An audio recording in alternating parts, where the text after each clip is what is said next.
to the community as we serve our community with that information. We are 1 week out from the soccer camp. It is not too late. I have most T-shirts available. I think the youth small is the only one that are gone, and I can't order anymore since Wednesday was the deadline. But I think I have 5 or 6 youth mediums, and I have a bunch more youth larges. So as long as it doesn't look like a bed sheet on the child, I think it'll be fine. But yeah, anyone can come. All right, we went to Camp Kiro. That is Marion, Addie, and Emmy's tent mates. I don't have any pictures of Genesis and Scarlett. I know you gave me some, but you didn't get off the phone. I do have that picture, which you probably don't want even up there. But yeah, Steph did a great job doing crafts. She needs to be careful because we're going to give her more work to do with the camp next year. But it was glorious weather. I'm talking dry, no humidity, high 70s, low 80s. It was perfect. That's the first time. Oh, my word. Normally it's heat exhaustion, heat index, this, go swimming because you're going to collapse otherwise. But it was a great week. And I'm excited for those who are coming next year. And actually, Zachary, there should be an orange shirt down there. Yes, if you could hold that up. I have an orange shirt in the back. Zachary, that is my nephew. He's down for a visit, Zachary Goldberg. He's holding up an orange shirt. That was the camp shirt. I have one extra one. I believe it's a youth small. So the first one to be interested in a youth small, you may have that T-shirt as a promotional item to kind of encourage you for next year. Because we do have a new crop. I'm excited to see the next crop of youngins who are coming. That's the cliff that we stood. It's a 50-foot drop. Elk Neck State Park overlooks the Chesapeake. It's on the east side of the Chesapeake. It's rural Maryland. It's a neat part of our country that, I've been going there for, 5 or 6 years now, but it's a lot of fun. So there's neat stuff to explore. All right, we are on to the Lord's Prayer, the fourth petition, the only petition that talks about stuff. God knows you need it, so what are we going to do with it? That is the petition, give us today our daily bread. That's what we're going to be focusing on today in the Lord's Prayer. Compare the subject matter of the fourth petition with that of the other petitions. What is unique about this petition? It's the only petition that talks about stuff. All the other ones are spiritual matters. Kind of stole thunder there, sorry. What does this teach us in general about Christian prayer? Well, when I pray, sometimes I focus on all of the stuff around me and the things around me. When maybe, if you look at the petitions, that God's will might be done, that His name might be kept holy, that God lead me away from temptation, all of the ones around it. And it's interesting, this one is smack dab in the middle. The other ones are on the side. God does not forget that you need to eat. He knows this very well. But He wants to keep it in perspective with the other 6 petitions. It's interesting. All right, and there we go. You have them numbered for you. Your name, your kingdom, your will. Forgive us, lead us not into temptation, deliver us from evil. You've got to see how those are laid out, all 7 of them. Which is helpful, I think, to give you a little bit of perspective as you pray. All right, according to the following passage, to whom does God give daily bread? I think the sound desk is ready. The eyes of all look to you, and you give them their food at the proper time. You open your hand and satisfy the desires of every living thing. Psalm 145 doubles as a common table prayer. You may have heard me say that a time or occasion. But to whom does God give daily bread? The technical term there is, does God have to worry about feeding birds? He just does it. Yeah. Sometimes He uses a network of bird feeders. Sometimes God just provides worms or whatever else the bird's going to eat. What is the most common way, through which God supplies our daily bread? I don't know if you can see that. Is it too far away? That is a Walmart. Yeah. Now, maybe you're a Food Lion person. I'm not like that, but that's whatever you want to do. Whole Foods. Publix is a lot of fun if you've never been there before. So many samples, especially Sunday morning. It's great fun. They have a parking structure with an elevator. It's great. Anyway, some other ways, well, yeah, we heard one last week, I believe, with Elijah. Ravens in a brook. I'm good with never being fed by ravens. I like Walmart. But if God ever so chooses to do that, he could. God supplies our daily bread even without our asking. Nonetheless, Jesus teaches us to ask for it. Why? Every good and perfect gift is from above, coming down from the Father of the heavenly lights. Where does your cereal for breakfast come from? Walmart, you might say, but who is the first person who gave it to you? Be God. So that you understand and remember, so you can say thank you. Your prayers are extremely important to keep everything in order. How about this one? Give thanks to the Lord, for he is good. His love endures forever. Absolutely. Give thanks to the Lord every day, for his love does endure forever.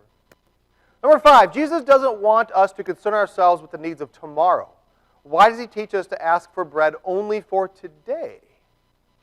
So do not worry, saying, "What shall we eat, or what shall we drink, or what shall we wear?" For the pagans run after all these things, and your heavenly Father knows that you need them. But seek first his kingdom and his righteousness, and all these things will be given to you as well. Therefore, do not worry about tomorrow, for tomorrow will worry about itself. Each day has enough trouble of its own. Is it a good idea to worry? No. I don't go into it, but what are some side effects of worrying? It gives you something to do. Good, Diana. It could be a waste of time, yes. Stress, illness. Ever had an ulcer? Huh? Yeah.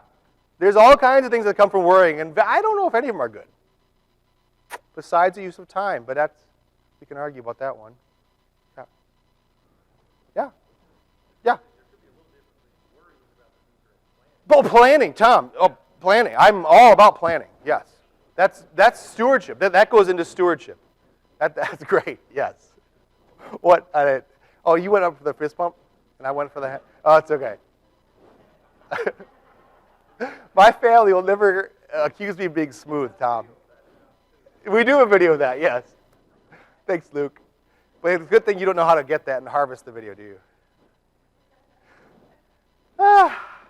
Evaluate the following statements. Our affluence can make the fourth petition nothing but a ritual.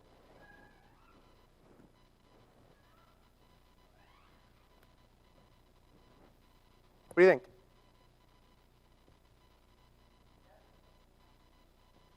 It doesn't, but sometimes we think it does. Well said, Jan. Yeah. Everything we have still comes from God, and we need to say thank you for it. But sometimes do you think that God might remove some of those blessings to make it easier for us to see where those blessings come from? That might be a great blessing. Sometimes God blesses us with more, and sometimes he blesses us with less, which is okay. Purchasing insurance can be a sin. Go back to A or oh. Yes. Yep. Right, the whole asking for it. Give us this. So in the Lord's Prayer, you say, "Give me this day my daily bread." You know you're going to get it, so number one, you remember where it comes from. But your point is, if you know that, why are you doing it? My point is, it is a healthy exercise spiritually to do that every day. The prayer is, well, it's obviously genius. Our God gave it to us, but yeah, that is the exercise of doing it. So, yeah, Charlotte. Do I think there's ever been a Christian who's died of starvation? Absolutely, yes. If you look at between World War I and II, Eastern Europe, the Christians who were starved out, awful. And so your question is, did God give them their daily bread? And the answer is, They obviously not if they died of starvation, Charlotte. But I think that there was a cause behind that would involve a government that would be horrible. And yeah, I don't think that this petition trumps all the sin in the world, obviously. We live in a vale of tears. But yeah, there are plenty of horrible. There are some great podcasts I can share with you if you want to hear about the horrors of war. And famine, frankly, that have nothing to do with war. That can be made worse from a dictatorship, but yeah. What's really sad, to your point, is there's plenty of food in the world to feed the world. That's not a problem. So, how about B? Purchasing insurance can be a sin. 75 years ago, in our church body, was purchasing insurance seen as a sin? I would say this would fall under Tom's comment of planning and good stewardship. Because actuary tables, Jenna's uncle is actually an actuary in the insurance industry. That is kind of a boring conversation, frankly. But it's fascinating to see how they plan all that out with insurance. So I think it's okay. I don't think there's anything wrong with health insurance, car insurance. That's just stewardship and how we function in society. You can't own a car without car insurance. You can't own a home. The bank won't let you without housing insurance.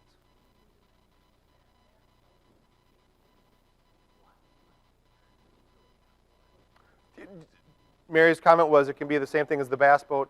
If you have too much insurance that you can't afford, of course. It's a bad idea. You should not have it. That is well said. C, there's a relationship between worry on the one hand and confusion over a necessity, a need, and a luxury, a want on the other. In other words, are you worrying about things you don't need? Sometimes. And might God sometimes remove those things to help you? Sometimes. Number 7, this is the last one. What assurance regarding daily bread do you receive from the following passage? He who did not spare his own Son, but gave him up for us all, how will he not also, along with him, graciously give us all things? What are you assured of? He knows that you need them. If he took care of the biggest thing in your problem, might he take care of all the little things that trickle down? Absolutely. We cannot give God anything, for everything is already his. And all we have come from his hand. We can only give him praise, thanks, and honor. So when you hear daily bread, think saline solution. Think gasoline for your car. Think everything physical that you need to sustain yourself. Say this prayer with me. Gracious Lord, if not for you, we would have nothing. Supply our needs day by day out of your unseen treasury. Lead us to use what we have and what we are to your glory. We ask this in our Savior's name. Amen. There are no other announcements. And God give you all a blessed week.